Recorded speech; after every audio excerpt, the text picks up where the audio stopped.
ఓం సదాశివసమారంభాం వ్యాసశంకరమధ్యమాం అస్మదాచార్యపర్యంతాం వందే గురుపరంపరాం. జ్యోతిష్ శాస్త్రాన్ని భావితరాల వారికి ప్రసాదించిన ఋషుల యొక్క పాదపద్మాలకి నమస్కారం చేసుకుంటూ, అలాగే నాకు ఈ జ్యోతిష విద్యను నేర్పిన గురువర్యులు జ్యోతిష బ్రహ్మ కీర్తిశేషులు శ్రీ ఈరంకి సూర్యనారాయణమూర్తి గారు, సూర్యశ్రీ దైవజ్ఞ గారి యొక్క పాదపద్మాలకి నమస్కారం చేసుకుంటూ, ఓం శ్రీ మహాగణాధిపతి నమః, శ్రీ గురుభ్యో నమః, హరి ఓం. వీక్షకులందరికీ నమస్కారం.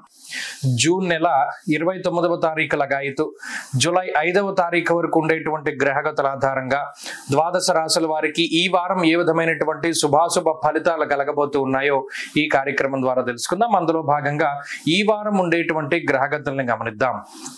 ఈ వారంలో వృషభ రాశి యందు శుక్రుని యొక్క సంచారము, మిథున రాశి యందు రవిగురుల యొక్క సంచారము, కర్కాటక రాశి యందు బుధుని యొక్క సంచారము, సింహమందు కుజకేతువులు, అలాగే కుంభమందు రాహువు, మీనమందు శనేశ్వరుని యొక్క సంచారం జరుగుతూ ఉండగా, ప్రత్యేకించి చంద్రుడు ఈ వారంలో కర్కాటక రాశి లగాయితూ తులారాశి వరకు ఆయన సంచారాన్ని కొనసాగించబోతూ ఉన్నారు.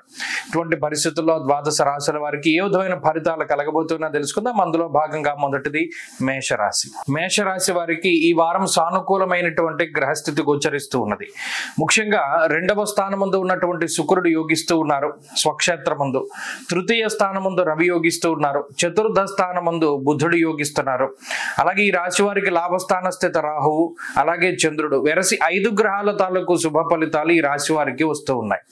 ఏలినాటి శని దోషము, గురుబలం లేకపోవడము, పంచమ స్థాన స్థిత కుజుడు, ఇవి ప్రతికూలమైనటువంటి గ్రహ సంపత్తి. అయితే ఈ వారంలో మెజారిటీ కొంత ఈ చిన్న చిన్న గ్రహాలు కూడా కొంత ఎక్కువ సంఖ్యలో అనుకూలిస్తూ ఉండడం వల్ల మానసిక ప్రశాంతత అధికంగా ఉంటుంది. ప్రత్యేకించి వారం ప్రారంభంలో చంద్రుడు చతుర్థ స్థానమందు సంచరిస్తూ ఉంటారు. బుద్ధి చాంచల్యమేవచ అన్నారు. అంటే ఆది సోమవారాల్లో ఉండేటువంటి గ్రహస్థితులు కొంత అస్తవ్యస్తంగా ఉంటాయి. అంటే ఏంటి, అర్థం కాకుండా ఏ సమయానికి ఏ నిర్ణయం తీసుకోవాలో కొంత తెలియకుండా జాప్యంతో, కొంత బద్ధకంతో ముందుకు వెళ్ళేటువంటి పరిస్థితులు ఉంటాయి.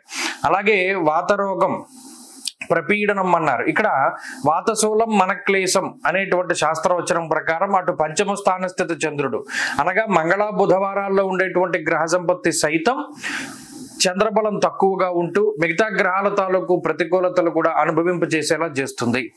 అయితే ఇక్కడ బుధవారం లగాయితూ అంటే వారం మధ్య నుండి ఉండేటువంటి గ్రహస్థితి మాత్రం మేషరాశి వారికి చాలా అనుకూలంగా ఉంటుంది. స్వస్థాన ప్రాప్తి ఆరోగ్య అన్నారు. అటు చంద్రబలం పెరగడం, అలాగే శుక్రుని యొక్క స్థితి, మరీ ముఖ్యంగా శుక్రుడు ఆధిపత్యాన్ని వహించేటువంటి వారము, అలాగే ప్రత్యేకించి రాహు అనుకూలంగా ఉండడం వల్ల ఈ వారం చివరిలో ఉండేటువంటి పరిస్థితులు మాత్రం ఈ రాశి వారికి బాగున్నాయి. అనగా ఆర్థికాభివృద్ధిని, ఆరోగ్యాన్ని, ఐశ్వర్యాన్ని, మానసిక ప్రశాంతతని సూచించేటువంటి ప్రతి అంశము కూడా బుధ గురువారాల దగ్గర నుండి ఈ రాశి వారిలో కనబడుతూ ఉన్నది. అప్పటి వరకు కూడా కొంత ఒత్తిడి ఉంటుంది, మానసికమైనటువంటి ఆందోళన ఉంటుంది. అటు కుటుంబ పరంగా కానీ ఉద్యోగ పరంగా కానీ ఈ వారంలో మొదటి 4 రోజులు కూడా కొంత ఇబ్బందికరంగా ఉంటాయి. కాబట్టి ఈ గ్రహ సంపత్తి ప్రత్యేకించి అటు గురుబలం తగ్గడం వల్ల ఉద్యోగపరమైనటువంటి ఒత్తిడి ఉండడం, కుటుంబపరమైనటువంటి ఒత్తిడి ఉండడం, అయితే కొంత ఖర్చు కూడా ఈ వారంలో కనబడుతోంది. నూతన వాహనాలు కానీ లేదా గృహోపకరణాలకి సంబంధించినటువంటి వాటి కొనుగోలుతోటి ఈ వారం ముందుకు వెళుతుంది. మొత్తం మీద కొంత సానుకూలమైనటువంటి ఫలితాలే ఉన్నాయి. పంచమ కుజకేతువుల వారు అగ్రెసివ్ గా ఉండేటువంటి స్థితి ఉంటుంది. అంటే ఇది నా కోపంలో నిర్ణయాలు తీసుకోకూడదు, ఇది ప్రధానంగా గుర్తుపెట్టుకోవాలి. ఈ రాశి వారు అదొక్క విషయాన్ని ఈ వారం మర్చిపోకుండా గుర్తుపెట్టుకుంటే మరిన్ని మంచి ఫలితాలు సాధించవచ్చును. ఈ వారంలో మేషరాశి వారు మరింత అనుకూలమైనటువంటి ఫలితాలను సాధించడానికై శనేశ్వరుని యొక్క ఆరాధన, ప్రత్యేకించి ఈశ్వరుడి యొక్క ఆరాధన చేయవచ్చును. ఆయనకు సంబంధించినటువంటి స్తోత్ర పారాయణ మంచి ఫలితాన్ని ఇస్తుంది.